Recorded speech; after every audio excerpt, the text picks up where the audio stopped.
Good morning students. अब देखिए हम आगे देखते हैं कि अब यंगर जो बॉय था, छोटा वाला बेटा जो था, उसने क्या कहा। उसने शांति भंग की थी, उसी ने पूरे शांत वातावरण में बोलने का साहस दिखाया था, हिम्मत दिखाई थी। अब वो क्या कह रहा है, mother I can't stand it any more. माँ, मैं अब और नहीं रह सकता हूँ। Something is happening inside my tummy. मेरे पेट में कुछ हलचल हो रही है। Don't worry my sweet son. अब माँ ने जवाब दिया, चिंता मत करो बेटा। It is hunger. यह भूख है। I feel it too. मुझे भी वैसा ही महसूस हो रहा है। I am dying. अब छोटा वाला बेटा कह रहा है, मैं मर रहा हूँ। The older boy open his eyes. बड़े वाले बेटे ने अपनी आंखें खोली। And looked at his brother. और अपने छोटे भाई की तरफ देखा। Gulnaz looked at both of them. Gulnaz उन दोनों की तरफ देख रही थी। The little boy was silent. छोटा वाला बेटा शांत था। His face was darker. उसका चेहरा बहुत काला दिखाई दे रहा था। His lips dry. उसके होंठ सूख चुके थे। And parched. और उसमें दरारें पड़ गई थी। His bloodless skin faded.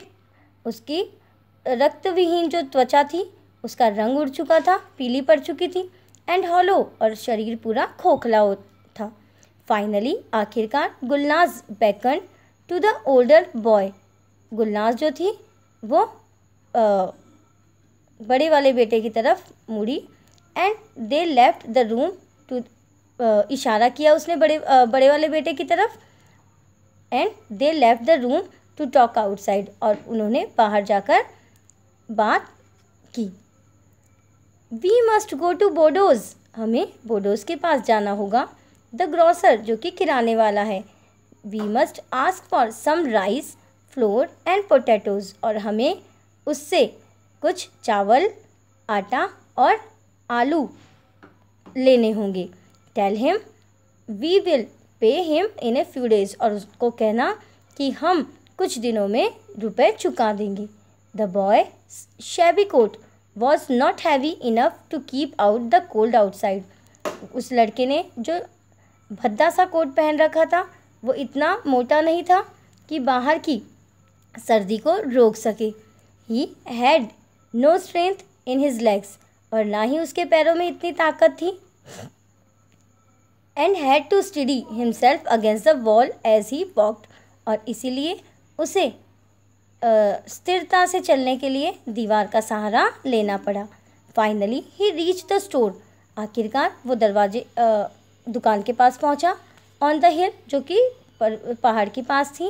And enter the warm room. और फिर वो उस गर्म कमरे में प्रवेश उसने कर लिया। He waited. उसने इंतज़ार किया।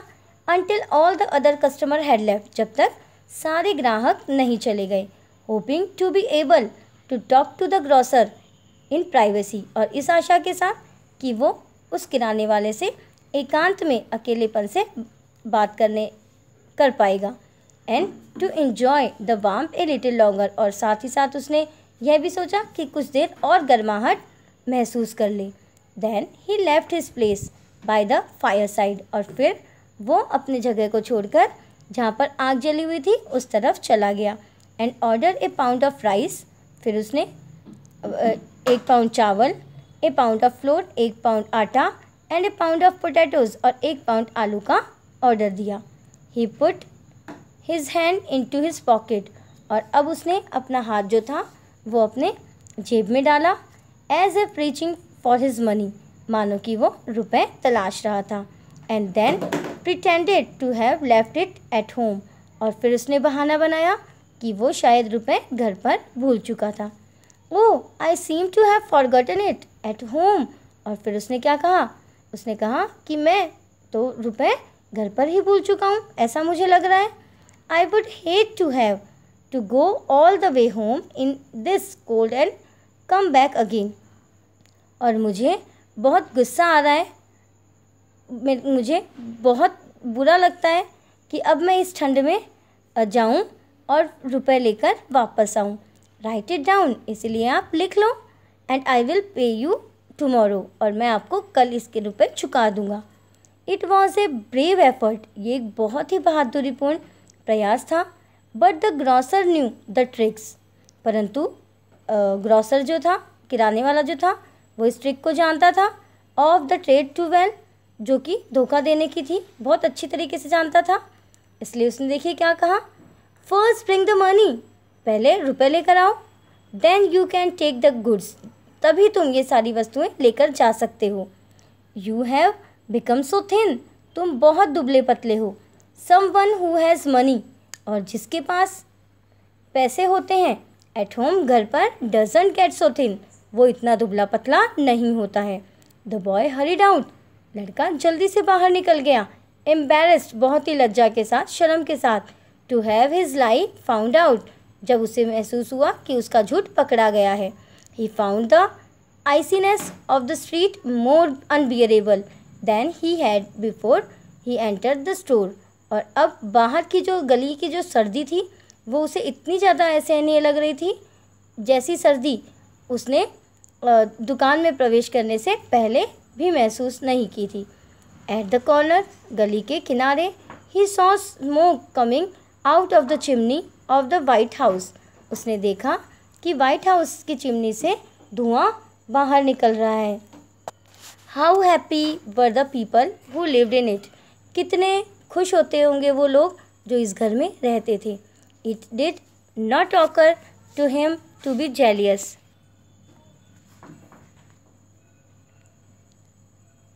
आई did not occur to him to be jealous of them, अब यहाँ वो कह रहा है कि मैं उनसे किसी प्रकार की ईर्ष्या नहीं दिखा रहा हूँ। ही हैड ओनली एडमायरेशन, ये तो केवल मैं उनकी प्रशंसा कर रहा हूँ। फॉर दीज पीपल, उन लोगों की, who had given him the best meal of his life, जिन्होंने उन्हें पूरे जीवन का सबसे अच्छा भोजन करवाया था। He walked home as fast as he could, और जितनी जल्दी हो सकता था वो अपने घर गया। हिज टीथ चैटरिंग, उसके दांत जो थे वो बज रहे थे। There was no need to say anything to his mother and brother, माँ और भाई को कुछ कहने की ज़रूरत थी ही नहीं। His empty hands told their own story, उसके खाली हाथ ने सारी कहानी अपने आप बता दी थी। He took off his clothes, उसने अपने कपड़े खोले। And went to his bed, और अपने बिस्तर पर सो गया। एंड व्हेन ही स्पोक, और जो उसने बोला, ही सेड, वो बोला, I am cold, I am cold, मुझे ठंड लग रही है, मुझे ठंड लग रही है। The blanket rose and fell on his trembling body, और अब उसने एक कंबल उठाई और अपने कांपते हुए शरीर पर डाल ली। Gulnaz piled on him whatever she could find, Gulnaz को जो कुछ भी मिला उसने सभी चीज़ों का ढेर उसके शरीर पर बना दिया, मतलब एक के ऊपर एक उसे उड़ा दिया।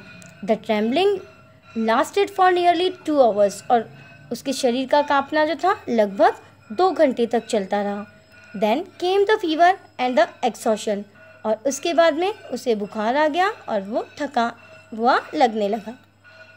द बॉय ले ऑन हिज बैक मोशनलेस, लड़का जो था पीठ के बल बिना हिले लेटा हुआ था। हिज आई स्टेयरिंग वैकेंटली, उसकी आंखें जो थीं वो सूनेपन में एक टक देखे जा रही थी।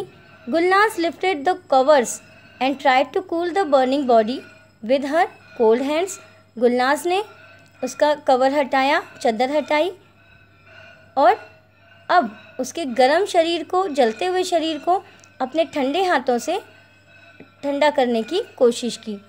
She paced through the house till evening desperate, और अब वो उस खाली घर में निराशा के भाव से शाम तक बैठे रहे। She did not know what to do, वो नहीं जान पा रही थी कि क्या किया जाए। शी कुड नॉट थिंक, वो सोच भी नहीं पा रही थी कि क्या करे।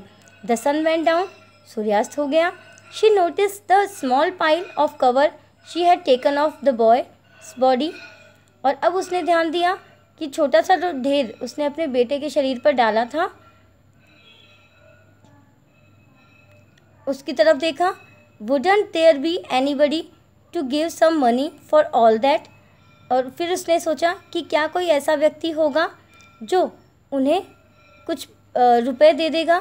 शी रिमेंबर दैट, उसे याद आया कि her neighbour had talk to of a junk store, कि उनके पड़ोसियों ने एक बार कबाड़ की दुकान के बारे में बताया था। Where they bought used things, जहाँ पर वो उपयोग की गई चीज़ों को खरीदते थे। But it must be closed, पर वो तो अब बंद हो गई होगी। She would have to wait till the morning, अब उसे सुबह तक इंतज़ार करना होगा। With this decision came peace of mind, इस निर्णय से उसके मस्तिष्क में थोड़ी शांति हुई। एंड शी स्टॉप पेसिंग, और उसने घूरना बंद कर दिया, तलाशना बंद कर दिया। And sat down by her son's bed side, और अपने बेटे के बिस्तर के पास बैठ गई। द बॉयज़ फीवर इंक्रीज्ड, उस लड़की का बुखार जो था वो बढ़ता ही जा रहा था। शी सैट स्टेयरिंग मोशनलेस, और वो बिना हिले डुले एकटक घूरे जा रहा था। The younger boy could not sleep for hunger, और छोटा वाला बेटा जो था उसे भूख की वजह से नींद नहीं आ रही थी। ही टू वॉज वॉचिंग, वो हिज ओपन आइज़ ओपन, और वो भी अपनी आंखें खोल के एकटक देखे ही जा रहा था। द सिक बॉय मोन स्लोली, अब बीमार लड़का जो था वो धीरे धीरे करहाने लगा। And toast and turn in his fever, और अब वो करवटें भी बदल रहा था और बुखार में तप रहा था। हिज चिक्स वर बर्निंग, उसके गाल जल रहे थे। एंड ही टॉक्ड इन डेलिरम, और बेहोशी की अवस्था में वो बोले जा रहा था, बड़बड़ा रहा था। The younger one sat up in his bed, छोटा वाला बेटा अपने बिस्तर पर बैठा।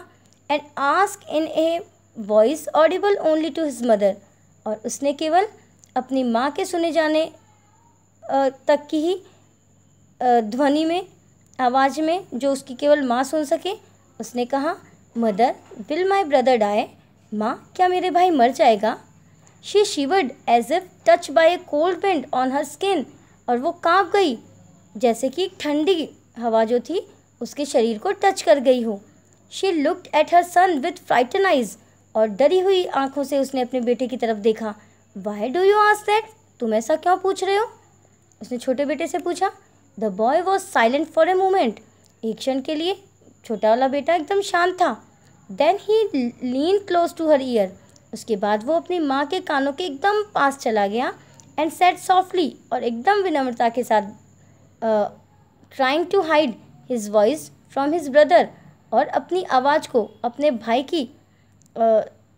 भाई को न सुना जा सके इतनी कोशिश करके उसने कहा, because then food will come from the white house, क्योंकि अगर भाई मर जाएंगे तो भोजन वाइट हाउस से बहुत स्वादिष्ट भोजन आएगा, जैसा कि दूषणागा के मरने पर हुआ था। अब देखिए पुअर्टी जो थी, पुअर्टी ने उनकी किस प्रकार से कंडीशन बना दी। अब गुलनाज़ चाहती तो खुद उठकर कोशिश करती, कपड़े धोती, अपने बच्चों को भोजन करवाती, पर उसने भी क्या किया, इन सभी के लिए कई बार हम भी रिस्पॉन्सिबल होते हैं। I hope you understand. Thank you.